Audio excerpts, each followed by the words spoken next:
7ஆம் வகுப்பின் தென்னிந்திய அரசுகள் பாடத்தின் பாண்டியர்கள் பாடப்பகுதியில் அமைந்துள்ள முக்கிய வினாக்கள்.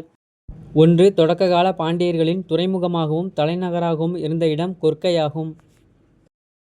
2. மதுரை நகர் மாபெரும் பண்பாட்டு மையமாக திகழ்ந்தது சங்ககால பாண்டியர்களின் ஆட்சியில் ஆகும். 3. எந்த நூற்றாண்டில் பாண்டியர்கள் களப்பிரர்களை வெற்றி கொண்டு தென் தமிழகத்தில் தங்களை வலுவாக நிலைநிறுத்திக் கொண்டனர்? 6ஆம் நூற்றாண்டில் பாண்டியர்கள் களப்பிரர்களை வெற்றி கொண்டு தென் தமிழகத்தில் தங்களை வலுவாக நிலைநிறுத்திக் கொண்டனர். 4. பாண்டியர்களின் ஆட்சி எந்த நூற்றாண்டு வரை தொடர்ந்தது? பாண்டியர்களின் ஆட்சியானது 16ஆம் நூற்றாண்டு வரை தொடர்ந்தது.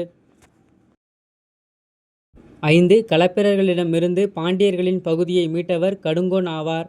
இவர் 6ஆம் நூற்றாண்டின் இறுதியில் களப்பிரர்களிடமிருந்து பாண்டியரின் பகுதியை மீட்டார். 6. அரிகேசரி மாறவர்மன் என்னும் வலிமைமிக்க பாண்டிய அரசர் அரியணை ஏறிய வருடம். கிபி 642 அரகேசரி மாறவர்மன் அரியணை ஏறினார்.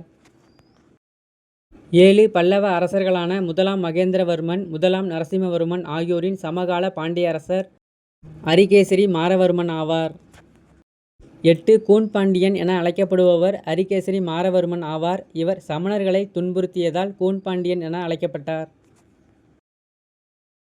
9. அரிகேசரி மாறவர்மனை சமணத்திலிருந்து சைவத்திற்கு மாற்றிய துறவி திருஞான சம்பந்தர் ஆவார். 10. அரிகேசரிக்கு பின்னர் பதவியேற்ற மகத்தான பாண்டிய மன்னர் ஜடில பராந்தகன் நெடுஞ்சடையன் ஆவார். இவர் முதலாம் வர்குணன் என்று அழைக்கப்படுகிறார். 11. முதலாம் வர்குணனின் ஆட்சி காலம் கிபி 756 முதல் 815 வரை ஆகும். 12. வேள்விக்குடி செப்பேடுகளின் கொடையாளி யார்? 12. வேள்விக்குடி செப்பேடுகளின் கொடையாளி ஜடில பராந்தகன் நெடுஞ்சடையன் ஆவார். 13. பல்லவர்களால் தோற்கடிக்கப்பட்ட பாண்டிய அரசர்கள் ஸ்ரீ மாற, ஸ்ரீ வல்லபன், 2ஆம் வர்குணன் ஆகியோர் ஆவர்.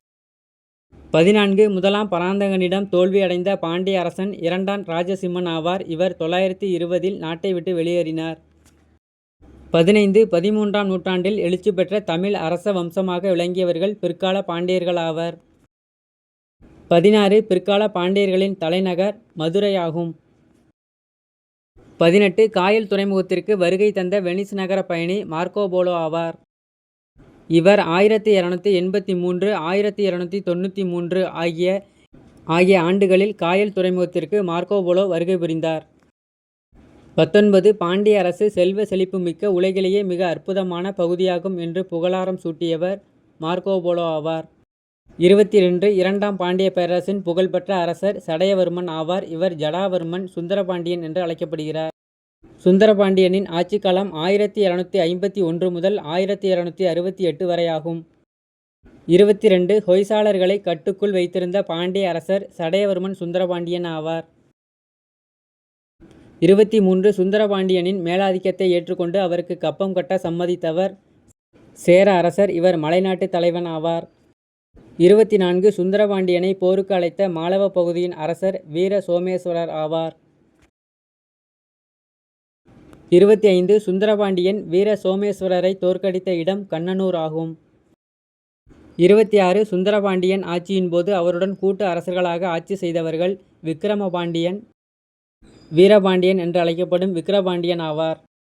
27. சுந்தரபாண்டியனுக்கு பிறகு 40 ஆண்டுகள் அமைதியாகவும் செழிப்பாகவும் ஆட்சி நடத்தியவர் மாறவர்மன் குலசேகரன் ஆவார். 28. மாறவர்மன் குலசேகரனின் மகன்கள் வீரபாண்டியன், சுந்தரபாண்டியன் ஆகியோர் ஆவர். 29. யாரை மாறவர்மன் குலசேகரன் கூட்டு அரசராக நியமித்தார்? மாறவர்மன் குலசேகரன் வீரபாண்டியனை கூட்டு அரசராக நியமித்தார். 30. மாறவர்மன் குலசேகரனை கொன்றவர் அவருடைய மற்றொரு மகன் சுந்தரபாண்டியன் ஆவார். 31. வீரபாண்டியன் சுந்தரபாண்டியன் இடையே ஏற்பட்ட போரில் வெற்றி பெற்றவர் வீரபாண்டியன் ஆவார். 32. வீரபாண்டியனிடம் தோல்வியுற்ற சுந்தரபாண்டியன் யாரிடம் அடைக்கலமானார்? வீரபாண்டியனிடம் தோல்வியுற்ற சுந்தரபாண்டியன் டெல்லி சுல்தானியத்தின் அரசர் அலாவுதீன் கில்ஜியிடம் அடைக்கலமானார். 33. மாலிக் கபூரின் படையெடுப்புக்கு காரணமானவர் சுந்தரபாண்டியன் ஆவார். 34. மாலிக் கபூர் என்பவர் யார்? அலாவுதீன் கில்ஜியின் படை தளபதியே மாலிக் கபூர் ஆவார். 35. மதுரையில் டெல்லி சுல்தானுக்கு கட்டுப்பட்ட ஒரு முஸ்லிம் அரசை உருவாக்கியவர் மாலிக் கபூர் ஆவார். மாலிக் கபூர் அலாவுதீன் கில்ஜியின் படை தளபதி ஆவார்.